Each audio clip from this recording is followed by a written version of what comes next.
Est-ce que tu es sur le bon chemin? C'est une question que tu te poses peut-être. Bienvenue dans l'élan du cœur, le podcast spirituel qui a les pieds sur terre et la tête dans les étoiles. À chaque épisode, je t'aide à trouver le chemin d'une vie alignée et d'une spiritualité épanouie. L'autre jour, je marchais au bord de l'eau et il y avait sur ma gauche des magnifiques falaises, des petites vagues, le soleil qui se posait parfaitement sur le paysage.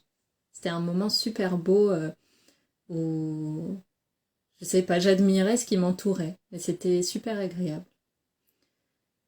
Et puis à un moment, je me dis, ok, donc là, je suis en train de regarder la nature, mais je suis en train en gros de regarder une image et de la trouver jolie, mais j'ai envie de sentir plus la nature. Donc ce que j'ai fait, c'est que j'ai ramassé une première feuille, mais c'était une feuille morte, donc je sentais rien de particulier dans mes mains. Et j'ai ensuite rajouté, j'ai déposé cette feuille, je l'ai remise là où elle était, et j'ai pris une feuille qui était verte, qui venait sûrement de tomber d'un arbre. Et je la tenais, elle était un peu ronde avec une pointe en haut. Je la tenais et dessus on voyait très bien les traits. Euh, Vous savez, les traits qu'il y a dans les feuilles d'arbre qui ressemblent à des veines, on dirait vraiment des vaisseaux sanguins en fait, qu'on voit par transparence et qu'on voit délicatement dessinés avec différentes épaisseurs. Donc je regardais ça. Et puis je la tenais entre mes mains, touchais délicatement la feuille, et puis tout d'un coup j'ai senti la mémoire de l'arbre qui portait cette feuille avant qu'elle ne tombe. Donc j'ai vu la femme qui avait planté cet arbre, sa position, son visage, j'ai vu le fait que le ciel, à peu près sur sa gauche en biais, euh, était menaçant au moment où elle a planté l'arbre. Donc il y avait bientôt de la pluie qui allait tomber. J'ai senti aussi un moment spécifique où cet arbre a ressenti de la peur à cause d'un vent qui était très fort ce jour-là. J'étais connectée à toute la mémoire de l'arbre et ce qui m'a marqué, c'est que cette feuille, au moment où l'arbre a vécu tout ça, a ressenti tout ça et donc imprégné tout ça dans sa mémoire, n'était sûrement pas déjà là.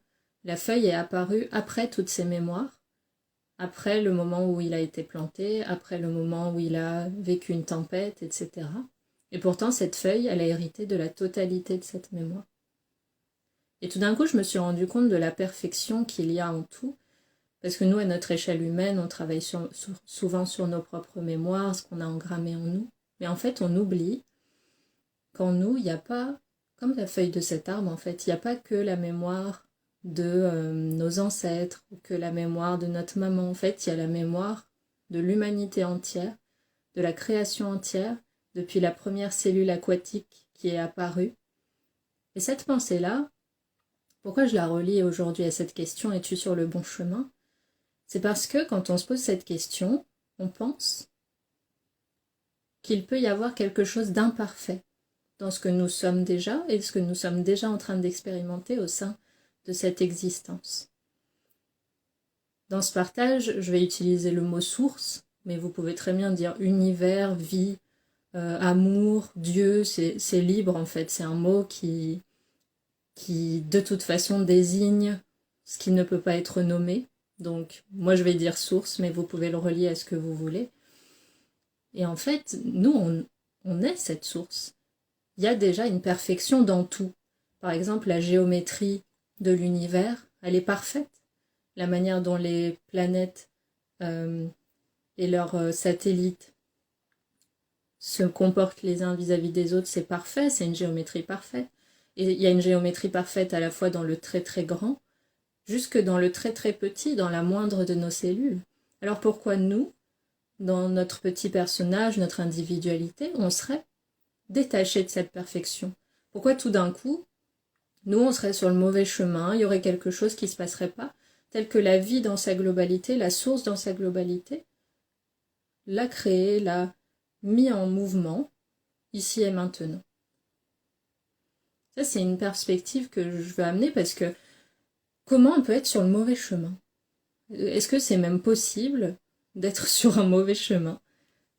Parce que, en fait, Quand on se pose la question, es-tu sur le bon chemin?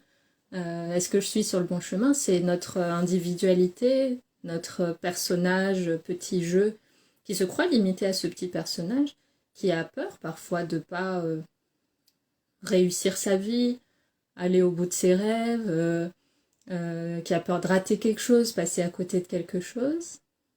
Alors que c'est impossible parce que individuellement, même si on est un de manière ultime, et quand on se perçoit encore comme un individu, je dis ça pour vous, pour nous tous qui pouvons nous voir comme des petites individualités, individuellement, on n'est pas en train de choisir ce qui se passe. Je sais pas quelle est ma prochaine pensée, je sais pas ce que je vais dire dans une minute, je sais pas si je serai vivante demain, vous savez pas pourquoi vous en êtes là et pas ailleurs, il n'y a pas forcément de sens à tout ça. Et donc ça a lieu. Ça a lieu. Et tout ce qui doit être vécu et expérimenté avant de quitter ce corps et cette vie sera vécu. Et toutes les étiquettes qu'on rajoute, échec, succès, bon chemin, mauvais chemin, c'est que des imputations mentales, des jugements qu'on émet sur une situation qui est juste telle qu'elle est, qui est telle qu'elle est aujourd'hui, pour une raison ou pas pour une raison, de toute façon elle est, c'est la vie qui a lieu. Et ça aide de ne pas se sentir séparé de la vie. Nous sommes la vie. C'est la vie, la source qui nous traverse, qui fait que ce corps est animé. Et une fois que la source, la conscience ultime, la conscience une, quitte le petit costume du corps, et ben le corps meurt, et puis une autre forme de conscience continue, une autre forme de vie continue. C'est la vie après la vie, c'est pas la vie après la mort. Donc on ne peut pas être sur le mauvais chemin. Et pour pousser cette pensée, même quand on a l'impression d'être sur le mauvais chemin, c'est juste aussi la vie qui a lieu et qui prépare peut-être une transformation. Donc même le moment de doute qui intervient à ce moment-là, le moment de remise en question qui intervient à ce moment-là, est là pour une bonne raison. C'est aussi la perfection qui a lieu que de douter. C'est aussi la perfection qui a lieu de laisser venir une transformation. C'est aussi la perfection qui a lieu que d'être obligé de lâcher prise face à des événements soudains qui remodèlent totalement notre chemin. Et ça a lieu, c'est l'intelligence qui régit toute chose, qui fait que ce corps respire, qui fait que ce corps élimine les maladies, qui fait que le soleil et la lune sont dans une danse parfaite. Bah, c'est la même perfection qui a lieu dans la manière dont nos vies se déroulent. Et essayer de donner notre avis, intervenir dans ce processus, le combattre, croire qu'il y a une faute quelque part, croire qu'il y a une erreur quelque part, tout ça c'est extrêmement difficile à supporter. Et comme je le partageais dans la vidéo précédente que j'ai partagée sur l'être, la profondeur de l'être, en réalité, voilà, il n'y a pas de personne. En fait, il n'y a personne. On dit qu'il y a une personne, mais en fait, il n'y a personne. Même le jeu qu'on croit être, c'est une construction mentale, c'est un concept. Et plus on va libérer ce concept du jeu, d'une vision limitée de ce qu'il est, de ce qu'il peut être et de ce qu'il doit être, et aussi du chemin qu'il doit absolument créer, et que ça lui incombe intérieurement de faire les bons choix pour être sur le bon chemin, tout ça, c'est une pression énorme que d'être quelqu'un. Peut-être se dire, j'ai pas besoin d'être quelqu'un, j'ai même besoin de rien, je suis. C'est pas de la passivité, mais ça permet de ne pas conceptualiser ce qu'on est, de le laisser être, et de laisser le chemin se faire. Le chemin, il a lieu, mais c'est pas un voyage, il n'y a pas de déplacement, il n'y a pas de mouvement. On est sur le bon chemin. Quand on remet tout en question, on est sur le bon chemin. Quand on se sent à sa place, on est sur le bon chemin. Quand on ressent une souffrance, on est sur le bon chemin. Parce que même les crispations, elles mènent à des prises de conscience, à des guérisons, à ouvrir notre conscience à plus d'amour, à s'aligner avec sa vérité. Et quand on se sent sur le mauvais chemin, on peut regarder aussi, est-ce que je suis en train de me mentir? Il y a aussi ça, quand on est en train de se mentir, de faire des choses qui ne vibrent pas juste pour notre âme, qui vibrent peut-être juste pour notre ego, mais pas pour notre âme, on le voit aussi. Mais même voir ça, c'est une perfection. Se sentir dans un mensonge vis-à-vis de soi-même, se sentir dans une trahison vis-à-vis de soi-même, c'est pas une anomalie. c'est un constat qui peut mener à une énorme prise de conscience derrière, qui sera très belle, mais c'est aussi le chemin, c'est aussi ce qui doit avoir lieu. Et là, je vois une question qui s'affiche. Merci à tous pour votre présence. Est-ce qu'on considère que les événements qui viennent dans notre vie sont aléatoires? Les événements qui viennent dans notre vie, il y a plusieurs façons de les voir. On peut les considérer comme étant un reflet de notre esprit. L'esprit est le cinématographe et ce qui apparaît autour en est simplement le reflet. Il y a toujours en face de nous, dans les événements qui ont lieu, des indices quant à ce qui est dans notre esprit, mis en lumière par des événements soi-disant extérieurs ou des interactions soi-disant extérieures. Mais ça, à nouveau, ça ramène à un jeu. Si on ouvre un peu plus loin, les événements se rencontrent entre eux.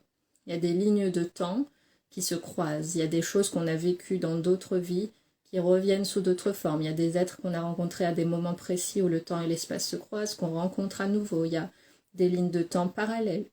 Il y a des vies qu'on est en train de vivre ici et d'autres vies avec des scénarios différents ont lieu en même temps.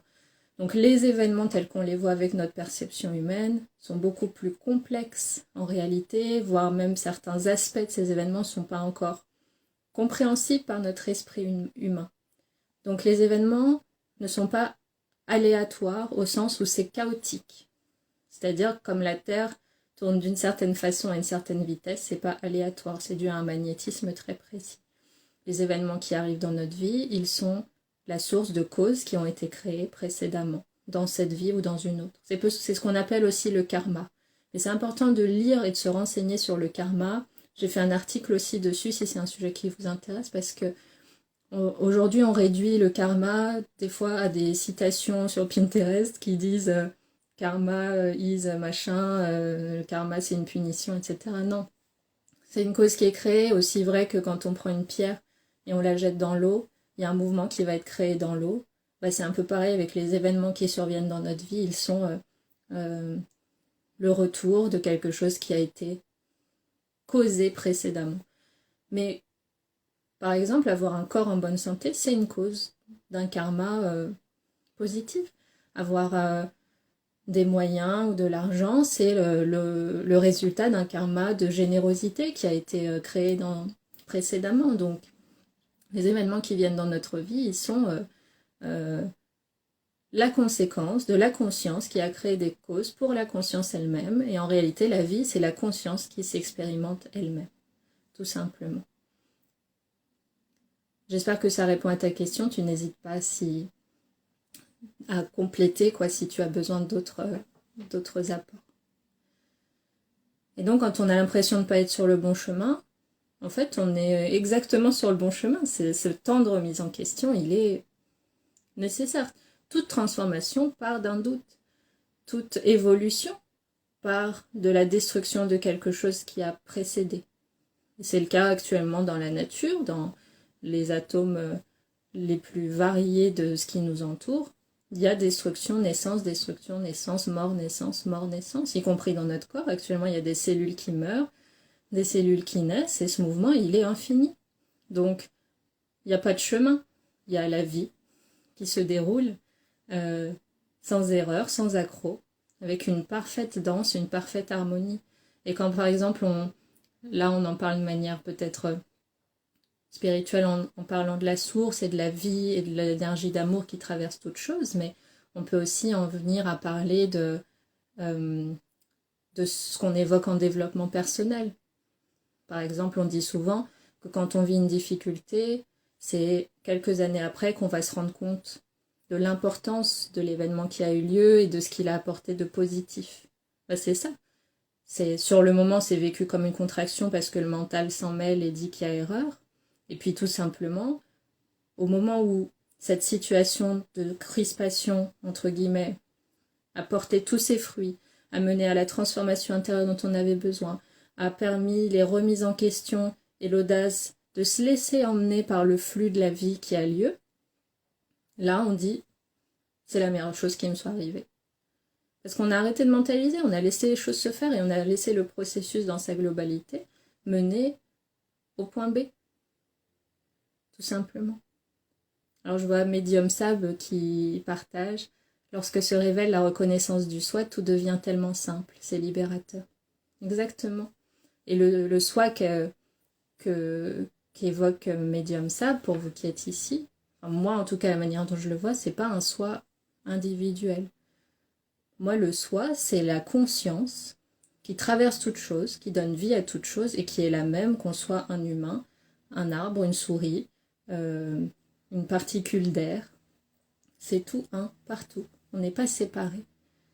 Et quand on se rend compte qu'on est tout et rien, c'est libérateur, effectivement, comme elle dit, parce que il n'y a plus besoin de faire l'effort de maintenir l'image d'une personne qui doit absolument réussir, absolument pas se tromper, absolument tout comprendre, absolument avoir tout réussi tout de suite, absolument tout maîtriser, absolument tout anticiper. C'est épuisant parce que c'est pas notre nature. C'est pas épuisant parce que c'est faux, c'est pas épuisant parce que c'est une erreur dans la matrice. C'est épuisant parce que c'est pas ce qu'on est. Un personnage qui doit tout comprendre. Même un personnage, des fois on dit on est un personnage pour prendre un peu de recul, pour se dire ok, on peut s'amuser. Mais même ça, on l'est pas. C'est pas ce qu'on est. Et on va le sentir dans notre progression, vu qu'on va toujours vers une expansion d'amour et de conscience la plus infinie possible. Dès qu'on va se forcer à être ce qu'on n'est pas, la colère, le jugement, la restriction dans une image de soi totalement erronée ou ancienne, notre histoire, notre prénom, notre âge, notre métier, tout ça c'est des étiquettes qui restreignent ce qu'on peut être. On peut tout être et rien être et il n'y a pas de conséquences. Donc oui, on est déjà tous sur le bon chemin parce que les particules de conscience que nous sommes ne font déjà qu'un seul corps. Et c'est comme si nous étions un océan et chaque goutte fait partie de l'océan. Elle a peut-être la conscience d'être une seule goutte, mais elle a aussi conscience qu'elle est l'océan tout entier parce qu'il n'y a pas de différence entre elle et l'océan. Et que sa nature n'est pas modifiée en fonction du mouvement des vagues à la surface. Il y a peut-être une goutte qui va sauter, il y a une goutte qui va s'évaporer, il y a une autre goutte qui va... Il y a plusieurs gouttes qui vont se mêler pour faire une immense vague, mais en finalité, l'océan de conscience que nous sommes est intouché. Il reste solide, soudé, fluide, et son mouvement ne peut pas être altéré. Donc il y a de la perfection dans tous les chemins. Tous les chemins, si on les voit comme des chemins individuels par rapport à l'histoire qu'on raconte sur ces chemins, ils ont tous la vertu de nous pousser à voir ce qu'on est déjà. Pas des mots, pas des pensées, pas des corps, pas des limitations, pas des objectifs de vie. On est des êtres humains, on n'est pas là pour faire. On n'est pas des égos, parce qu'on va être poussé aussi à casser notre ego. Il est fonctionnel parfois, mais il peut nous amener à perdre notre cœur de vue. Ça fait partie aussi du chemin, c'est une perfection aussi. Mais ça va gratter quand on va être que dans l'ego, que dans des choses qui ne sont pas vraiment, véritablement ce qu'on est. Et ça, c'est la perfection aussi, parce qu'on est toujours ramené à voir l'amour qu'on est, à voir la perfection dans ce qui est, à voir la face lumineuse de ce qui paraît sombre, à voir le potentiel de sagesse derrière une souffrance, le potentiel d'amour derrière une colère. On est toujours poussé à ça, parce qu'on est toujours poussé à refaire un avec la source. Même en étant en apparence un seul petit corps, non? Là, actuellement, on est déjà un avec la source. Et elle n'est pas quelque part dans un espace qui serait lumineux, et puis nous, ici, on est des pauvres petits humains, c'est pas ça. On est dans un monde qui est le reflet parfait de tout ce qu'il y a de plus divin, de la plus petite cellule de notre corps, aux plus vastes espaces de cet univers. Il y a une perfection globale. Et quand tous nos esprits collectivement se souviendront de ça, le monde le reflètera encore plus fort. Donc actuellement, tout ce qu'on peut faire de mieux, c'est laisser l'océan s'écouler dans notre vie. Les situations n'ont pas forcément tout un sens. Les situations ne sont pas forcément là pour dire quelque chose sur nous, que le mental va venir s'accaparer pour accabler le personnage ou féliciter le personnage. Tout ça, c'est très limité. C'est très limité et c'est étouffant pour la plupart d'entre nous. Donc, vous êtes sur le bon chemin parce que vous êtes inexorablement emmené à découvrir votre nature d'amour qui n'est pas une destination ni quelque chose à trouver, mais une chose que vous êtes déjà depuis avant cette vie, depuis votre naissance, depuis toujours, pour toujours, éternellement, et que parfois vous avez peut-être oublié, que le mental a oublié ou occulté, mais que vous vous en souveniez ou pas, que vous y croyez ou pas, que ça se fasse ou pas, que ce soit conscient ou pas, c'est là. Il y a déjà en vous la paix, l'amour, la liberté, l'ouverture, la conscience, les savoirs, tout ce que vous cherchez déjà en vous.